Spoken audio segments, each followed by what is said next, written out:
Прывітанне, шановныя сябры. Мы з вами знаходзімся ў сэрцы самым нашага горада. Сэрца гэта называецца высокі рынок, ну, цяпер плошча савецкая, як заўсёды.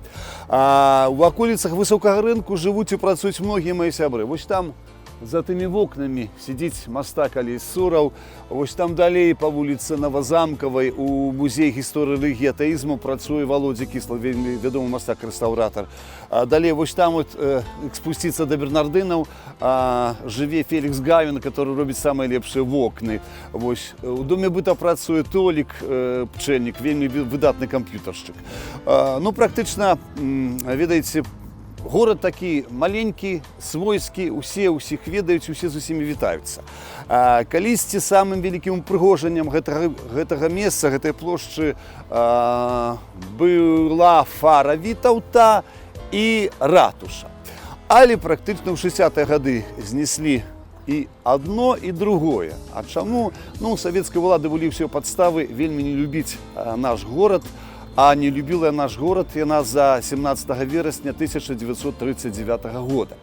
Як вы ведаеце, сябры, да 1939 года гародня ўваходзіла ў склад другой Рэчы Паспалітай. Так? Ну і калі 1 верасня пачалася вайна, то спярша на гародню палецелі нямецкія бомбы, так? А 17 верасня, калі пачаўся так званы вызваленчы паход Чырвонай арміі, вось, гародня была адзіным горадам у Рэчы Паспалітай на ўсходзе, который аказаў узброенае супраціўленне саветам. Вільня здалася, Львоў здаўся, а гародня, у якой не было абсалютна нейкіх войскаў, тут былі некалькі там паліцэйскіх атрадаў, нейкія харцэры, нейкія жыхары мясцовыя, так, нейкая ахова. Гародня каля тыдня аказвала ўзброенае супраціўленне савецкім войскам. Там вот мост, так, па гэтым мосце ніяк савецкія танкі БТ не маглі прайсці, таму што яны практычна гарэлі. І валькі адбываліся ў цэнтры горада. Але да гэтага мы яшчэ вернемся. Ну і практычна, калі саветы ўвайшлі ў горад, яны першым чынам расстралялі, па-моему, да 500 чалавек на Сабачай горцы, ну і пачалі ўсталёўваць свае парадкі. Ну, паставілі помнік Леніну, Сталіну, гэтак далей. Вось. Ну, а потым у 41-м годзе зноў жа ўлада памянялася, 22-го, якраз сёння, толькі даўно таму, вось, напалі немцы, зноў пачалося новае жыццё. Ну, а потым у 44-м годзе саветы зноў сюды прыйшлі, ну і зноў жа пачалося новае жыццё. Гарадзенцы настолькі прызвычаіліся да ўлады і да яе змен, што казалі, што першыя саветы тыя былі добрыя, таму што прыйшлі, 2 гады пасядзелі і пайшлі, а гэтыя прыйшлі ў 44-м ніяк не могуць адысці. Вось. Ну, вернемся зноў жа на савецкую плошчу, так званую, ці на высокі рынок.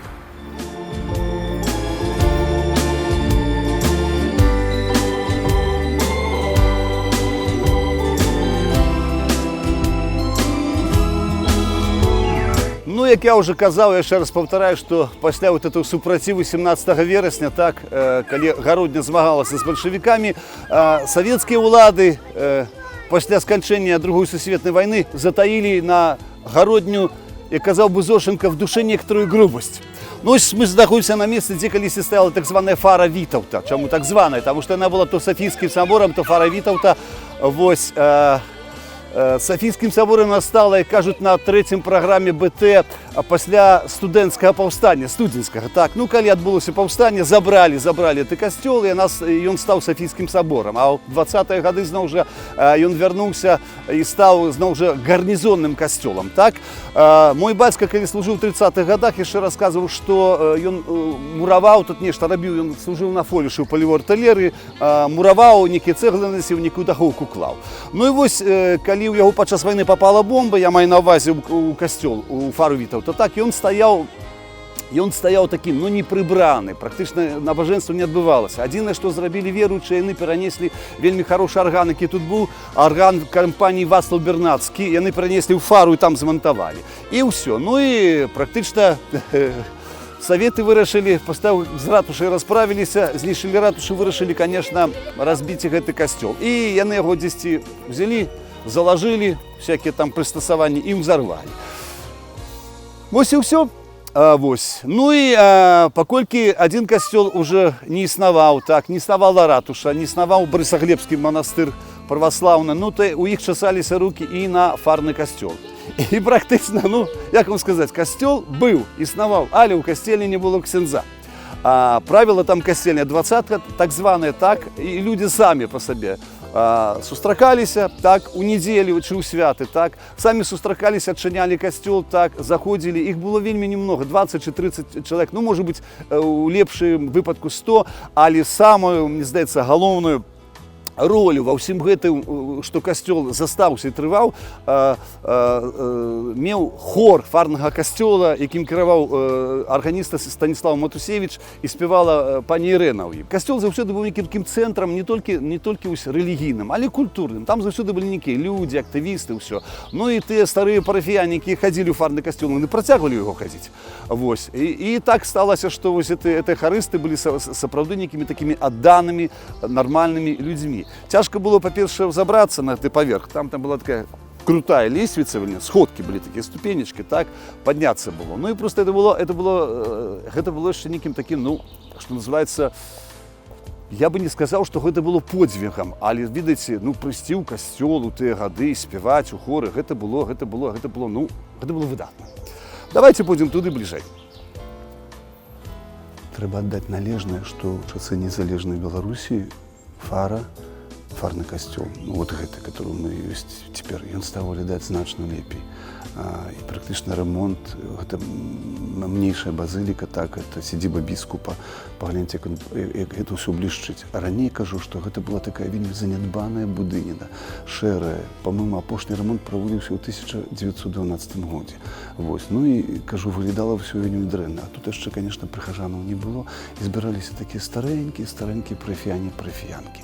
Вот яны сядалі, там Станіслав залазіў з хорам наверх, уключаў такую піпачку, арган пачынаў працаваць, ну, даваўся першы акорд, ну і пачыналася так званае набажэнства. Але набажэнства было без ксяндза. Калі сюды давалі ксяндза пару разоў на год, так, то тут практычна не было дзе яблыку ўпасці. Тут, калі людзі жагналіся вот так, то так толпа так пух, туды хадзіла сюды, знаеце, кожны руку падымаў. Вось. А так звыкла, не кажу, і Саветы чакалі на тое, што вот апошнія палякі павыздыхаюць, як яны казалі, так? А тут яны збіраліся адчыніць музей атэізма. Ну, ведаеце, вот любоў, так сказать, савецкай власці да езуіцкіх касцёлаў вядомая.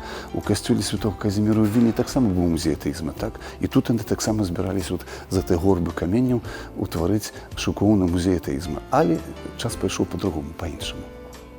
Ну, гэта яшчэ не толькі месца, такое праслаўленне Господа, гэта сапраўды яшчэ месца спатканняў, і гэта яшчэ месца, скуль пачынаецца і дзе канчаецца жыццё чалавека. Калі чалавек нараджаецца, так яго прыносяць сюды хрэсціць. Вось. Ну, потым ён ходзіць сюды на набажэнства, і практычна, калі чалавек памірае, яго сюды заносяць апошні раз, адпраўляюць па ім жалобную імшу, і альбо нясуць на руках, на плечах, альбо вязуць на конях, на могілкі. Зараз мы з вами пройдзем гэтым шляхам. Практычна гэты шлях, ведаеце, цэлае жыццё доўжыцца, і шлях вельмі кароткі. Так, ад касцёла да магілак это вельмі коротка дайсці. Пойдземце.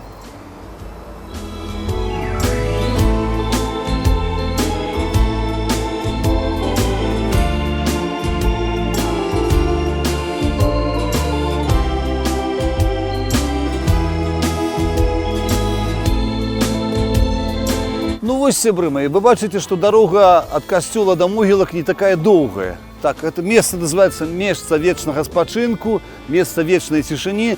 Мы знаходзімся на праваслаўных могілках. Ведаеце, праваслаўным у нашым горадзе шанцуе трохі болей, таму што іх могілкі бліжэй да горада знаходзяцца, чым каталіцкія. Каталікам трэба несці сваіх крышку далей. Пройдзем туды ўніз па алейцы, там пахаваная мама Максіма Богдановича.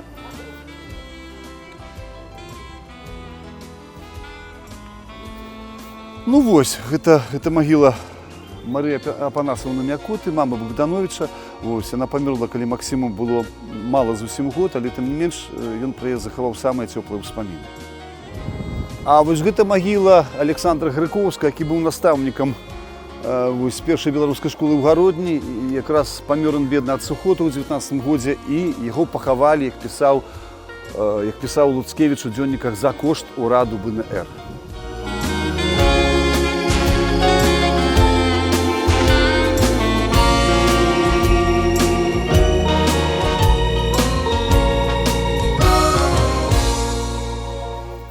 А вот, сябры мои, то, что вы бачите па-за могилками, вот это будыніна, это замок герцога Синяя Борода. Усе его так называют, потому что никто не ведае, кто его збудаваў, за якія грошы и что там робится. Практически он так вот стоит, ці там живе хто, чи нехто, чи може там небожчыкі баль спраўляюць, але гэта таксама вельмі романтычная будыніна. Тым і адрозніваецца наш старажытны горад ад усіх астатніх гарадоў на нашай незалежнай Беларусі.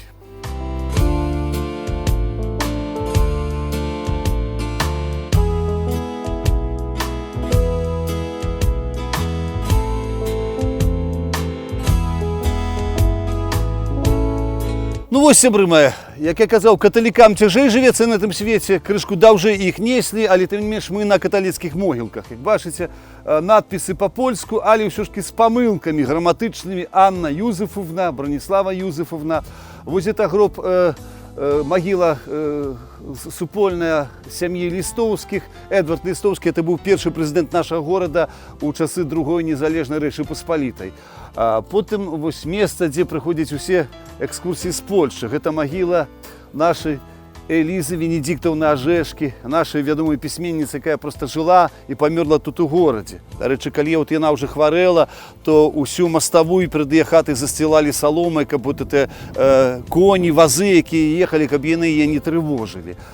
Яна хорошая пісьменніца, мы любім як пісьменніцу, як чалавек, она была дэмакратка. Калі у нас у горадзе адбыўся вялікі пажар, она проста збірала грошы, ачоліла камітэт.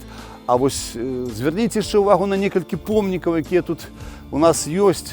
Бачыце, выдатныя проста помнікі нарэзаны хіба што з украінскага, з львоўскага пяскоўца, так, з камня такога. А рабіў іх Шышкевіч Браніслаў. Зараз мы з вамі падыдзем да яго магілы. Это быў такі выдатны майстар свае справы і памёр, шкада, маладым. Пойдземце. Ну а вось за маімі плячыма магіла Баліслава Шышкевіча, чалавека, які ачоліваў майстэрню, якая вырабляла гэтыя прыгожыя помнікі пекныя, так, і сам, на жаль, трапіў у лапы смерці і памёр вельмі маладым, яму было 29 год. Але ўсё тое прыгожае, што ёсць на могілках, усё гэта зрабіў персанальна практычна ён і яго працаўнікі. Ну а тут вось спачываюць два ксяндзы, калегі, Міхал Варанецкі і Міхал Аранович, два Міхалы. Ну, ксяндза Варанецкага я меў, можна сказаць, гонар ведаць сам, таму што калі людзей везуць да першай споведзі, заўсёды везуць да добрага ксяндза. Ксёндз Валкавыскі Казімір быў вельмі крыклівы, а ксёндз Міхал, он быў такі добры, хорошы, і ўсе стараліся трапіць да яго.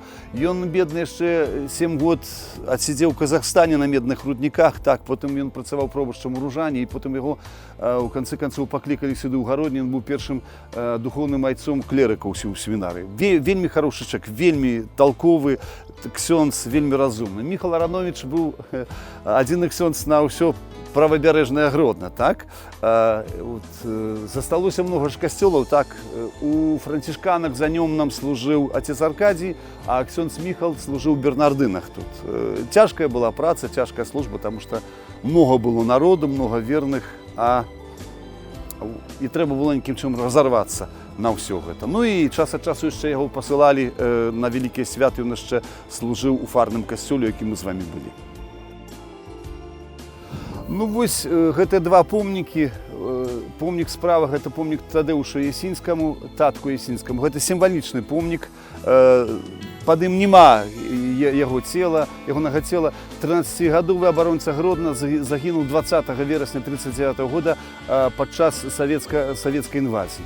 Як гэта было, ён бедны, ну, гімназісты ўсе малыя баранілі Гродна, так, ён бедны кінуў бутэльку з бензінам, але не ўдала. Яго савецкія танкісты вылезлі з танка, схапілі і прыкруцілі дротам да танка, так. І так, і з гэтым таткам на танку яны ўехалі ў горад. Нейкім чынам людзі адбілі яго, адкруцілі, і ён, па-моему, памёр. Ён быў адзіным сынам у мамы. А вось Баліслав Валасевіч, Барыс Іванович, як я кажу, ён, гэта вельмі хорошы чалавек, ён працаваў з намі у драматычным тэатры. Я калі быў маладым акцёрам, ён быў выдатным просто майстрам па свету. Так? Ён святло ставіў просто геніальна. Скончыў перад вайной у Львове спецыялістычны тэхнікум, так? Ну і займаўся тым, што асвятляў спектаклі. Пасля 1939 года у Гародні працаваў так званы панствовы польскі тэатр Беларускай ССР. І сюди збегли акцёры жидовського походження, які, так сказати, розуміли, що їх чекає у Польщі окупованій. Так? Тут працювали і Яцек Вашчарович, і Халіна Косабуцька, і молодим адептам приходив вельми відомий актер Чеслав Волейко.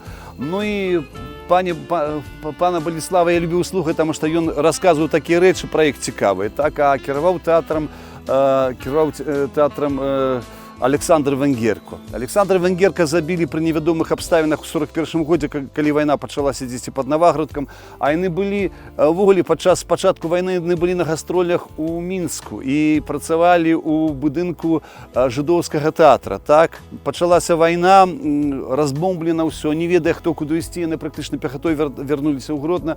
Пан Боліслав дзейнічаў у армии краёвай, яны там рассказывали, як яны забирали пистолеты у немцев, так? Калі немцы былі п'яныя, нямецкія афіцеры. А яшчэ, калі ўжо саветы прыйшлі, чырвоная армія, ён яшчэ паслужыў чырвонай арміі. Вельмі хорошы чэк, вельмі дастойны. Я заўсёды са слязой у вачах пра яго ўспамінаю.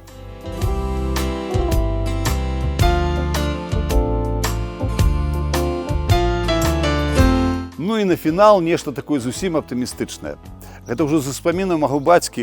Калісьці ў 30-е гады ён служыў тут на фолішу ў палевой артылерыі і заходзіў да сваіх, як так можна сказаць, сваякоў. Яны жылі тут на вуліцы Пясковай, чи Пясчаная она называлася. Это была сям'я такая крыўцаў, вельмі слынная сям'я ў Гародні, таму што Ежы быў палкоўнікам і начальником 3-го округового полевого шпиталя в городе Гродно войскового, а Ян служил у магистрате, он был заведовал школьництвом.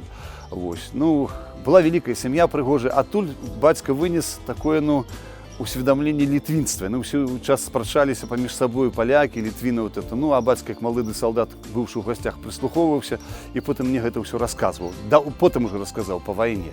По войне лёсы их раскидали, они оказались сперша у Белостоку, потом у Гданьску, потом нехто выехал в Варшаву, потом, значит, когосьці лёс закинул Францию, калісьці нехто выехал у Штаты, хтось яшчэ в Австралию. Ну и зараз, поколькі безвызовый режим, то я списался с крыўцамі из Австралии и запрашаю Марию Кучборскую в Гародню.